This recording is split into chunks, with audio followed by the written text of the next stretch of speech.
நம்ம அரசோட முத்திரை திட்டங்களை முக்கியமான சிலவற்றை சொல்லணும்னா, குடும்ப தலைவிகளுக்கு மாதாந்தோறும் 1000 ரூபாய் வழங்கக்கூடிய கலைஞர் மகளிர் உரிமை திட்டத்தில் பயன்பெறக்கூடிய எண்ணிக்கை 1,14,00,000 பேர். பேருந்துகள்ல மகளிருக்கு கட்டணமில்லா விடியல் பயணம்.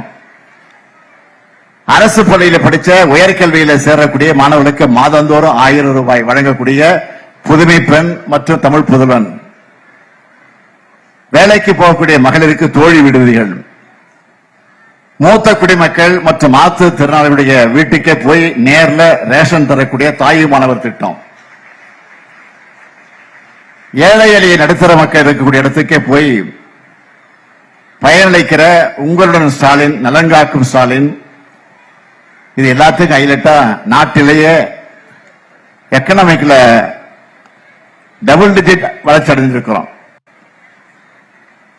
ஆக தமிழ்நாடு அந்த பெருமையை பெற்றிருக்கு. நான் சிஎம் நாள்ல இருந்து எனக்கு இருக்கிற ஒரே குறிக்கோள், தமிழ்நாடு எல்லா துறைகளையும் நம்பர் 1 மாநிலம் ஆகணும். தமிழ்நாட்டு மக்கள் எல்லா வகையிலும் முன்னேறணும். இந்த நேரத்தில் நான் பெருசா நன்றி சொல்லிக்க விரும்புறது இந்த குழந்தைகளுக்கு சமைக்கிற தாய்மார்களுக்கு தான். உங்க வீட்டுல உங்க குழந்தைகளுக்கு சமைக்கிற மாதிரி நல்லா சமைக்கிறீங்க.